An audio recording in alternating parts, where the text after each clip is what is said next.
Personne ne te dira où ils se trouvent. Pas parce qu'ils ne savent pas, mais parce qu'ils ont appris à se taire. Dans cette région du Sahel, il existe un endroit que même les anciens évitent de nommer à voix haute. Quand la conversation s'en approche, les regards se détournent, les phrases se cassent net et le silence s'installe comme une loi tacite. On dit simplement « là-bas », sans préciser, comme si le fait de dire son nom suffisait à l'appeler. Le lieu n'apparaît sur aucune carte. Les pistes qui y mènent changent selon la saison. Certaines disparaissent complètement après la tombée de la nuit. Les chauffeurs refusent d'y conduire, même contre de l'argent. Et lorsqu'on leur demande pourquoi, ils répondent tous la même chose, avec des mots différents, mais une peur identique. Ce n'est pas un endroit pour les vivants. Au centre de ce lieu se trouve un puits ancien, creusé bien avant les villages alentours. Les pierres qui l'entourent ne ressemblent à aucune autre construction de la région, trop régulières, trop lisses, comme si elles avaient été polies par des mains qui n'étaient pas censées exister. L'eau, quand on l'aperçoit, est noire, même en plein jour. Elle ne reflète pas le ciel, elle absorbe la lumière. Les enfants du coin apprennent très tôt une règle simple, ne jamais s'en approcher seul, ne jamais y jeter quoi que ce soit, et surtout, ne jamais regarder dedans après le coucher du soleil. Car ce puits ne sert pas à puiser de l'eau. Les anciens racontent qu'autrefois, on y descendait des objets que l'on voulait oublier, des choses trop lourdes à porter, des promesses non tenues, des dettes. Puis un jour, quelqu'un y a confié plus qu'un objet, et depuis, le puits a changé. Il ne garde plus ce qu'on lui donne, il le rend autrement. Certains jurent avoir entendu des voix en passant à proximité, pas des cris, pas des pleurs, des murmures, des phrases incomplètes, comme si quelqu'un essayait de finir une conversation interrompue depuis longtemps. D'autres affirment que le puits chante certaines nuits, une mélodie lente, presque enfantine, qui donne envie de s'approcher malgré soi. Officiellement, il n'y a jamais eu d'incident. Officiellement, ce ne sont que des superstitions rurales. Mais aucun enterrement n'a jamais lieu près de ce puits. Aucun animal n'y boit, et aucun ancien ne s'y rend même pour prier. Car ils savent tous une chose, ce lieu ne fait pas disparaître les morts, il les refuse. Et le jour où quelqu'un reviendra de loin, convaincu que la réussite l'a rendu plus fort que les interdits, le puits se rappellera à lui. Il est revenu un matin sans prévenir. Personne ne l'attendait. Personne ne l'avait vu sur la route. Il est apparu comme on surgit d'un souvenir mal rangé, poussiéreux, étranger, presque déplacé. Il portait des vêtements trop propres pour ce village, des chaussures qui n'avaient jamais connu la latérite, et dans son regard, cette certitude dangereuse de ceux qui pensent avoir laissé le passé derrière eux. Il s'appelait Moussa, mais ici on ne prononça pas son nom tout de suite. On murmura seulement « celui qui est parti ». Il avait quitté le village 20 ans plus tôt. L'Europe, la ville, l'argent, c'est ce qu'on disait. Il revenait avec un téléphone dernier cri, une montre brillante et cette façon de sourire qui n'attend aucune réponse. Il ne demanda pas conseil aux anciens, il ne salua pas le chef du village, il déclara simplement qu'il voulait voir le puits. Le silence fut immédiat. Une femme lâcha la calebasse qu'elle tenait. Un vieil homme se détourna. Même les enfants cessèrent de jouer. Moussa crut d'abord à une plaisanterie, à un malaise passager. Il rit. Il dit qu'il n'était plus un enfant, que les histoires de peur étaient bonnes pour endormir les faibles. C'est à cet instant précis que la règle fut brisée. Car il y avait une règle plus ancienne que les maisons, plus solide que les liens du sang. Personne ne demande à voir le puits. On fait semblant d'oublier, jusqu'à son existence. Les anciens tentèrent de l'arrêter, pas avec des cris, pas avec des menaces, avec des phrases lentes, pesées, chargées d'une inquiétude qu'on ne feint pas. Ils lui dirent que certains yeux ne pardonnent pas l'arrogance, que revenir riche ne signifiait pas revenir protégé. Moussa répondit par une phrase qui glaça tout le monde. « J'ai payé pour partir, je peux bien regarder. » Il partit seul, avant même que le soleil n'atteigne son zénith. On le vit prendre la piste qui mène à là-bas, une piste que plus personne n'empruntait. À mesure qu'il avançait, le vent tomba, les insectes se turent, même les oiseaux quittèrent les arbres, comme si le paysage lui-même retenait son souffle. Arrivé devant le puits, Moussa s'arrêta. Il ne toucha rien, il ne lança rien, il se pencha simplement. À cet instant, quelque chose se produisit. Le téléphone dans sa poche s'éteignit sans raison, sa montre se figea, et du fond du puits monta un son qu'aucun ancien n'avait jamais osé décrire à voix haute. Ce n'était pas une voix, pas un cri, plutôt une reconnaissance, comme si le lieu venait de le reconnaître, lui, personnellement. Moussa recula, pâle, mais trop tard. Car une fois qu'on a regardé, le puits regarde en retour. Et dès ce jour-là, le village comprit une chose. Ce n'était pas Moussa qui était revenu, c'était quelque chose d'autre avec lui. La première nuit, personne ne fit le lien. Un enfant se réveilla en hurlant, parlant d'un trou sans fond où des mains l'appelaient par son nom. Sa mère l'apaisa, invoquant un simple cauchemar. Dans une autre maison, un vieil homme se leva en sursaut, persuadé d'avoir entendu une corde grincer dans l'obscurité. Il alluma une lampe. Rien. Le village se rendormit. La deuxième nuit, les rêves commencèrent à se ressembler. Des silhouettes se tenaient au bord d'un cercle noir, une eau immobile, trop lisse pour être honnête, et toujours cette sensation étrange, celle d'être observé par en dessous. Plusieurs habitants se réveillèrent avec la bouche sèche, la gorge douloureuse, comme s'ils avaient crié sans bruit. Au matin, les femmes trouvèrent les calebasses déplacées. Les portes n'étaient pas ouvertes, mais elles n'étaient plus exactement fermées non plus. Les chiens refusaient de s'approcher de certaines concessions. Ils grognaient dans le vide, le poil hérissé, fixant des endroits où il n'y avait rien. Rien de visible. Puis, il y eut l'eau. Elle avait le même goût, la même couleur, mais plus la même présence. Un ancien cracha après la première gorgée. Il déclara que l'eau attendait. Personne ne lui demanda ce qu'il voulait dire. On se contenta de tirer l'eau d'un autre puits, plus loin, comme si la distance pouvait suffire à éloigner ce qui se mettait en place. Moussa, lui, ne dormait plus. Il prétendait entendre son téléphone vibrer la nuit, alors qu'il était éteint. Il se réveillait avec des chiffres gravés dans l'esprit, incapable de dire s'il s'agissait d'horaires, de dates ou de dettes. Une fois, il affirma avoir vu son reflet lui sourire, alors que son visage restait immobile. On commença à l'éviter. Le troisième jour, une chèvre disparut. Pas de traces de lutte, pas de sang, juste la corde posée proprement au sol, comme si l'animal avait accepté de partir. Le soir même, une femme jura avoir entendu la chèvre bêler depuis la direction du puits. C'est à ce moment-là que les anciens se réunirent, à voix basse, à l'abri des regards. Ils comptèrent les signes, un par un, comme on compte des pas vers un précipice. Aucun ne prononça le mot interdit, mais tous y pensaient. Ce n'était plus un mythe, ce n'était pas encore une catastrophe, c'était pire, c'était le début. Et dans le silence qui s'abattit sur le village cette nuit-là, une certitude circula sans être dite. Ce qui avait été réveillé ne cherchait pas à détruire, il cherchait à se rappeler. C'est Moussa qui parla en premier. Il ne devait pas. Il se leva au milieu de la cour, en plein après-midi, alors que le village feignait encore la normalité.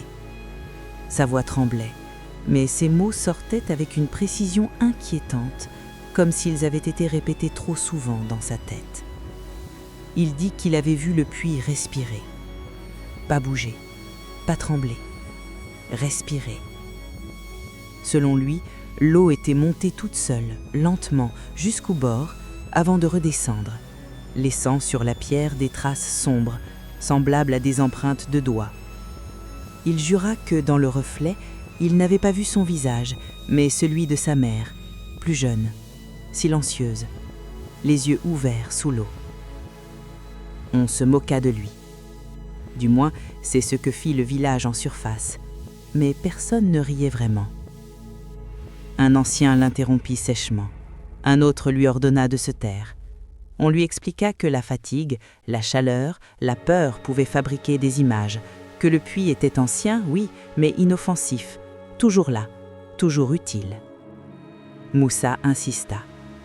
Il affirma que quelqu'un comptait sous l'eau, pas avec une voix, avec des coups. 1, 2, puis le silence. C'est à ce moment précis que le chef du village apparut. Il posa une main ferme sur l'épaule de Moussa et déclara que la discussion était close, que ses paroles faisaient plus de mal que de bien, que le village n'avait pas besoin de peur, mais de calme. Le soir même, Moussa disparut. Pas en fuyant, pas en criant. Son lit était intact, ses sandales alignées, son téléphone posé sur la table, éteint. Personne ne chercha longtemps. Les anciens parlèrent d'un départ volontaire, d'un esprit fragile, d'une honte trop lourde à porter. Les autorités locales furent prévenues, mais la version officielle se forma avant même leur arrivée. Il est parti. Pourtant, à l'aube, une femme trouva quelque chose près du puits. Une sandale. Une seule. Posée droite, sèche, orientée vers l'eau. Ce détail ne fut jamais inscrit dans aucun rapport. Et lorsqu'un enfant demanda où était passé Moussa, sa mère lui répondit sans réfléchir « Ne pose pas de questions ». Cette nuit-là, plusieurs habitants entendirent un téléphone vibrer sous terre. Personne ne décrocha. Personne n'osa s'approcher. Le témoignage avait été étouffé, mais ce qui l'avait réveillé, lui, ne s'était pas tu. Ils ne parlèrent pas tout de suite. Quand le nom de Moussa fut prononcé devant eux, les anciens échangèrent des regards lourds, comme s'ils venaient d'entendre une date plutôt qu'un nom.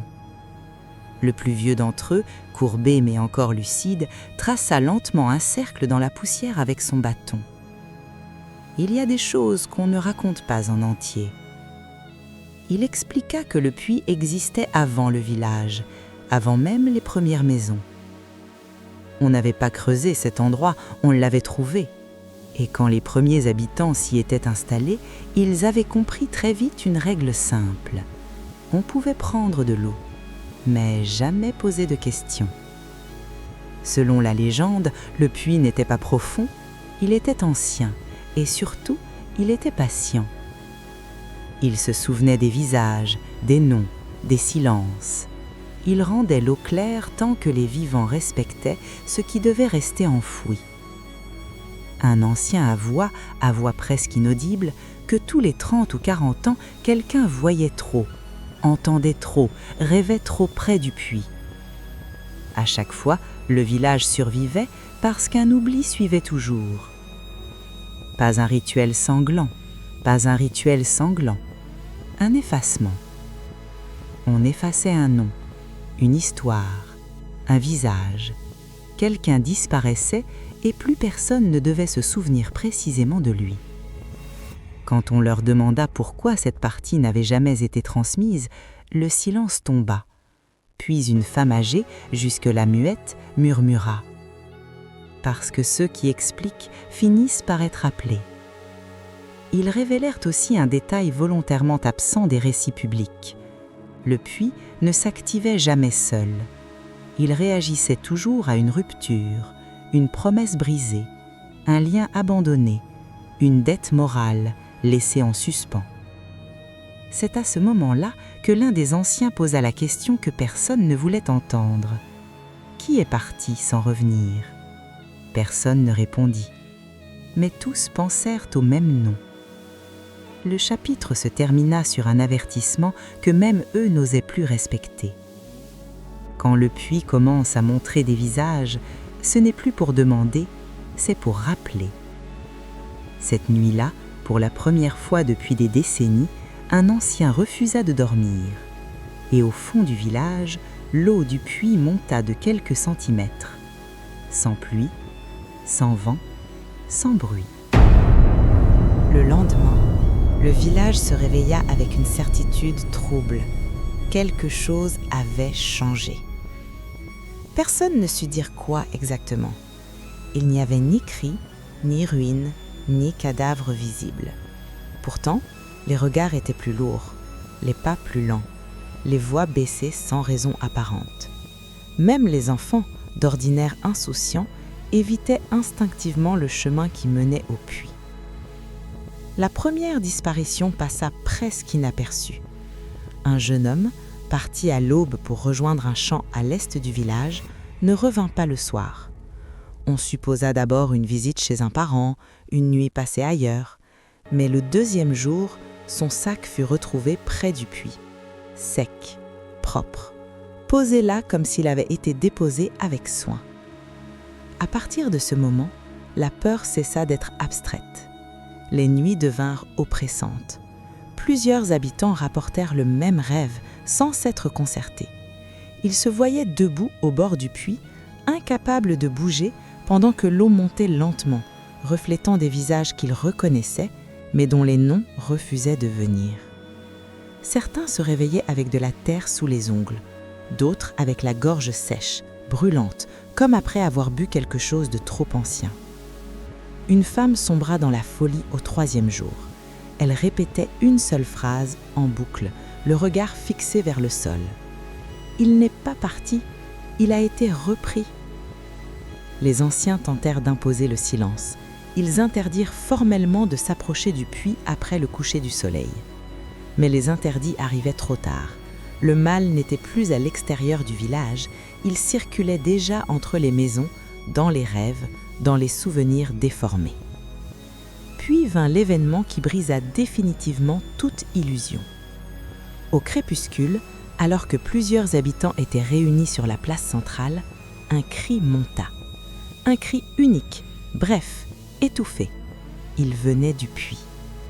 Quand ils accoururent, ils ne trouvèrent personne, seulement l'eau. Elle n'était plus noire, elle était claire, anormalement claire. Et dans son reflet, chacun vit quelque chose de différent, mais tous reculèrent en même temps. Parce qu'ils avaient compris. Ce n'était plus un avertissement, ce n'était plus une légende. La descente avait commencé. Et désormais, le village ne cherchait plus à savoir si le danger était réel, mais qui serait le prochain. Ils auraient dû attendre. C'est ce que dira plus tard le seul survivant, la voix brisée, incapable de soutenir un regard. Mais à cet instant précis, dans la chaleur lourde du soir, l'attente leur sembla plus dangereuse que l'action. L'ancien le plus respecté du village fut le premier à parler. Sa voix tremblait, non pas de peur, mais d'urgence. Il affirma que le puits n'avait jamais été mauvais par nature, qu'il avait été conçu pour retenir, non pour nourrir, et que si quelque chose s'en échappait, c'était parce qu'un équilibre ancien avait été rompu. Alors ils décidèrent d'agir. Le rituel était incomplet, tous le savaient. Certaines paroles manquaient, volontairement oubliées par les anciens d'autrefois. D'autres avaient été déformées avec le temps, mais la peur avait réduit leur prudence au silence. À la tombée de la nuit, ils se réunirent autour du puits. Ils versèrent de l'eau, de la terre, des objets personnels appartenant aux disparus, des bijoux, des sandales, une mèche de cheveux. Chaque offrande semblait rendre l'air plus lourd, comme si le sol lui-même retenait son souffle. Puis vint l'erreur. Un homme pressé d'en finir prononça à voix haute le nom interdit, celui que personne ne devait appeler, celui que même les anciens évitaient de murmurer. Le silence se brisa net. Le vent se leva brutalement, tournoyant autour du puits. Les torches s'éteignirent en une fraction de seconde. Une odeur métallique envahit l'air, mêlée à celle de la terre humide et ancienne. L'eau se mit à bouillonner, pas comme de l'eau chauffée, comme quelque chose qui respirait. Un cri jaillit du puits, déformé, inhumain, pourtant étrangement familier. Certains jurèrent y avoir reconnu la voix d'un proche disparu. D'autres tombèrent à genoux, pris de convulsions incontrôlables. Quand le calme revint, il ne restait plus qu'un cercle d'hommes et de femmes figés de terreur. Et un vide. L'homme qui avait prononcé le nom n'était plus là. À sa place, une seule trace, ses sandales, soigneusement alignées au bord du puits, comme si quelqu'un les avait posées après l'avoir pris. Ce soir-là, le village comprit que le rituel n'avait pas échoué. Il avait réussi, mais pas dans le sens qu'ils espéraient. Ce qu'ils avaient tenté de contenir venait d'être libéré, et désormais, aucune prière ne suffirait à l'arrêter. Personne ne sut dire qui fut le premier à regarder dans le puits. Mais tous jurèrent plus tard qu'ils auraient préféré devenir aveugles. L'eau, quelques instants auparavant agitée, était redevenue parfaitement immobile. Trop immobile. Elle ne reflétait plus le ciel, ni les visages penchés au-dessus d'elle. Elle semblait absorber la lumière, comme une surface sans fond. Un enfant fit un pas en avant. Sa mère tenta de le retenir, trop tard. Dans le miroir noir du puits, quelque chose bougea. Ce n'était pas une forme nette, pas un corps, plutôt une accumulation de silhouettes entremêlées, superposées. Des visages apparaissaient puis disparaissaient, tordus par une souffrance silencieuse. Certains étaient méconnaissables, d'autres parfaitement identifiables. Des villageois encore en vie, des disparus. Et parmi eux, l'homme qui avait prononcé le nom interdit, les yeux ouverts, la bouche figée dans un cri éternel. Un murmure se répandit autour du puits, des prières, des pleurs, des appels désespérés. Mais plus les voix s'élevaient, plus l'image devenait claire. Alors, ils comprirent. Ce que le puits montrait n'était pas un passé, ni même un présent. C'était un avenir. Chaque personne penchée au-dessus de l'eau voyait quelque chose de différent. Une version d'elle-même, amaigrie, brisée, ou simplement absente, comme effacée du monde. Une femme s'effondra en hurlant. Elle venait de se voir porter le pagne du deuil, le sien. Un homme recula, trébucha, jurant avoir vu ses enfants errer seuls dans un village vide, appelant un père qui ne répondait plus. L'enfant, lui, ne pleurait pas. Il souriait. Quand on lui demanda ce qu'il voyait, sa réponse glaça tout le monde. « Ils m'attendent », dit-il calmement. À cet instant précis, une main remonta lentement à la surface de l'eau. Une main humaine, noire de boue, marquée de symboles anciens gravés à même la chair. Elle s'agrippa au bord du puits avec une force impossible. Puis une autre. Le sol trembla légèrement, les murs des maisons craquèrent, des oiseaux s'envolèrent en masse, fuyant le village comme s'ils avaient reçu un avertissement. Les anciens reculèrent à l'unisson. Ce n'était pas une apparition, ce n'était pas un esprit errant, c'était ce qui restait de ceux que le puits avait pris et de ce qu'il réclamait encore. Quelqu'un murmura une phrase que tous connaissaient depuis l'enfance, mais que personne n'avait jamais comprise jusqu'à ce soir-là. Quand il montre, ce n'est pas pour prévenir, c'est pour choisir. Le puits venait de désigner sa prochaine offrande, et cette fois, personne ne pouvait détourner le regard. Personne ne parla pendant de longues secondes. Le village entier semblait suspendu à une respiration qui n'arrivait plus. La main sortie du puits ne bougeait plus. Elle restait là, crispée sur la pierre, comme si elle attendait une réponse ou une décision. L'enfant au sourire étrange fut le premier à reculer, comme réveillé d'un rêve. Sa mère le serra contre elle, tremblante. Les anciens se regroupèrent à l'écart. Leurs visages, creusés par l'âge, n'avaient plus rien de sage. Ils avaient cette expression que l'on ne voit que chez ceux qui savent et qui auraient préféré ignorer. L'un d'eux parla enfin, d'une voix rauque. « Le puits n'a jamais pris sans rendre, dit-il. Mais ce qu'il rend n'est jamais ce que l'on espère. » Un autre ancien compléta à contre-cœur. « Il réclame un équilibre, une vie pour contenir ce qui a été libéré. » Le mot tomba lourdement. Une vie. Les murmures reprirent, plus violents. Des protestations, des pleurs, des refus. On cria que ce n'était qu'une légende, qu'on pouvait encore fuir, appeler les autorités, brûler le village s'il le fallait. Mais au fond d'eux, tous savaient. Le puits ne se brûle pas. Le puits ne se fuit pas. Il choisit ou il prend tout. La main se contracta soudain, une voix monta du fond de l'eau. Pas un cri, pas un mot distinct, mais un son humide, profond, qui vibra dans les os de chacun.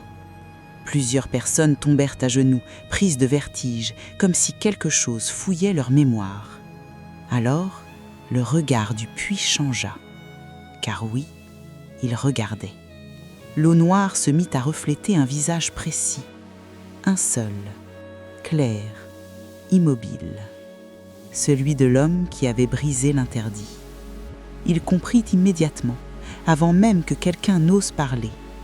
Son corps se raidit, ses jambes refusèrent d'avancer, mais ses yeux ne pouvaient plus quitter le miroir liquide.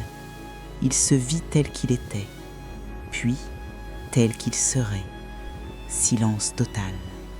Sa famille se tourna vers lui, des regards implorants, accusateurs, effondrés. Sa mère secoua la tête, répétant son nom comme une prière qu'on refuse d'entendre. Un ancien s'approcha, lentement. « Le prix n'est pas une punition, dit-il. C'est une serrure. » L'homme sentit ses forces l'abandonner. « Et si je refuse ?» murmura-t-il. À cet instant, la main du puits se crispa plus fort. Une fissure parcourut la pierre circulaire. Un souffle glacé traversa le village. Les maisons gémirent. Les enfants se mirent à pleurer sans savoir pourquoi. Alors, le puits choisira seul, répondit l'ancien. Et il ne choisira pas qu'une personne. L'homme tomba à genoux. Il comprit que ce sacrifice n'effacerait pas la faute. Il ne sauverait pas le village par héroïsme. Il servirait seulement à retarder l'inévitable. Il leva les yeux vers le ciel obscur, puis vers l'eau noire. « Combien de temps ?» demanda-t-il. La voix du puits répondit, claire cette fois, trop claire. Une génération. Les anciens détournèrent le regard. L'homme se releva lentement et fit un pas vers le bord. Le vent ne souffle plus normalement. Il glisse entre les pierres comme une respiration ancienne, chargée de voix que le temps n'a jamais réussi à faire taire. À chaque pas de l'homme dans l'ombre du lieu interdit, le sol répond. Pas par des sons, mais par des souvenirs, des rires d'enfants étouffés trop tôt, des pleurs retenus par la honte, des avertissements murmurés à ceux qui auraient dû écouter. La mer reste immobile. Son regard est fixe, presque absent, comme si ses yeux ne voyaient plus le présent, mais traversaient des générations entières. À ses côtés, la femme au pagne s'agenouille lentement près d'un cercle de pierres brisées, noircies par des rites anciens. Elle y dépose une clé rouillée, à moitié avalée par la poussière. « Écoute », murmure-t-elle.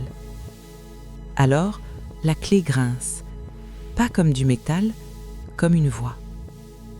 Les murs du lieu semblent se rapprocher imperceptiblement, écrasant le ciel au-dessus d'eux.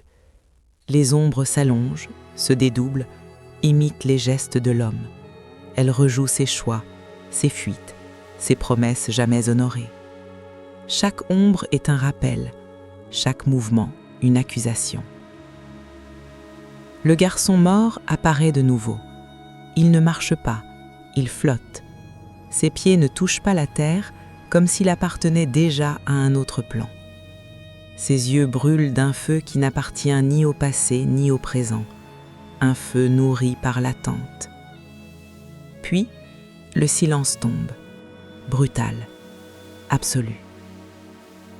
Un rire s'élève alors, un rire familier, celui du frère disparu. Il résonne dans les pierres, se tord, se répète, comme un écho prisonnier d'un puits sans fond. « Tu pensais comprendre ?» dit-il. Sa voix est déformée, brisée par le lieu lui-même. À cet instant, l'homme comprend. Ce qu'il croyait interdit n'était qu'une surface. La véritable faute ne réside pas dans ce qui a été fait, mais dans ce qui a été ignoré, refusé, nié. La mère tend lentement la main vers lui. Sur sa paume, une marque ancienne, gravée dans la chair comme une dette impossible à effacer. C'est l'heure, murmure-t-elle. Alors, une clé tombe du ciel, lente, solennelle. Quand l'homme la saisit, le lieu interdit semble respirer pour la première fois. Les pierres vibrent, les ombres frémissent, le vent devient vivant. Il n'y a plus de retour possible. Il est prêt, le lieu l'a reconnu. Le vent s'est arrêté, pas calmé, arrêté.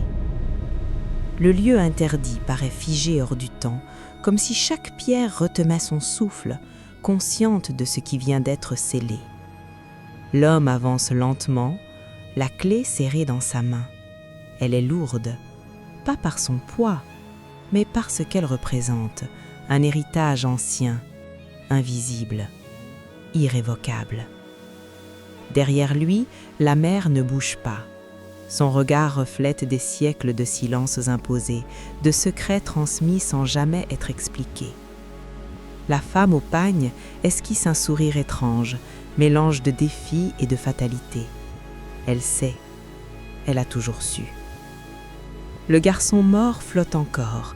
Son corps, fait de cendres et de lumière, semble vibrer au rythme du lieu.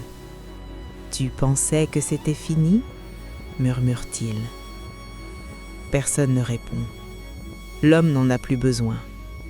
Il comprend maintenant que ce qu'il a vu dépasse toutes les lois connues. Ce n'est ni un mythe, ni une hallucination. C'est une mémoire vivante, une conscience ancienne nourrie par les fautes humaines. L'eau noire d'un vieux puits reflète un ciel anormalement calme. Mais les reflets bougent seuls. Ils montrent des scènes qu'aucun homme ne devrait contempler, rituels effacés des récits officiels, sacrifices jamais racontés, dettes spirituelles laissées ouvertes. Le lieu ne libère personne, il absorbe, il conserve, il observe. La mer trace une dernière ligne dans l'air, invisible mais ressentie, une coupure dans le temps lui-même. Certains secrets ne meurent jamais, dit-elle. La femme au pagne jette un ultime regard autour d'elle, puis disparaît dans l'ombre, laissant derrière elle une sensation persistante de menace inachevée. Le garçon mort se dissout lentement, emporté par un souffle de cendre.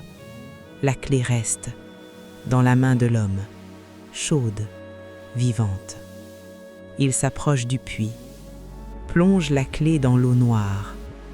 Un cercle parfait se forme à la surface, puis disparaît. Silence absolu. Et pourtant, quelque part dans le vent, un murmure revient. Le lieu existe toujours. Certains savent et se taisent encore. Le village interdit est intact, silencieux, immobile. Mais désormais, tu sais, la légende ne s'est pas terminée. Elle vient juste de trouver un nouveau témoin. Alors que le vent se lève à nouveau sur le village interdit, une certitude demeure. Ce lieu existe encore. Ses secrets n'ont pas disparu. Ils attendent. Tu viens d'entendre une histoire que beaucoup préfèrent ignorer. Une légende que certains connaissent, mais n'osent jamais raconter. Et si tu penses que tout cela appartient au passé, souviens-toi d'une chose. Les légendes ne meurent pas, elles observent, elles patientent et parfois elles reviennent. Si tu veux découvrir d'autres histoires interdites, d'autres vérités oubliées, reste avec nous. Abonne-toi à Légendes Interdites FR parce que le prochain mystère pourrait déjà te regarder.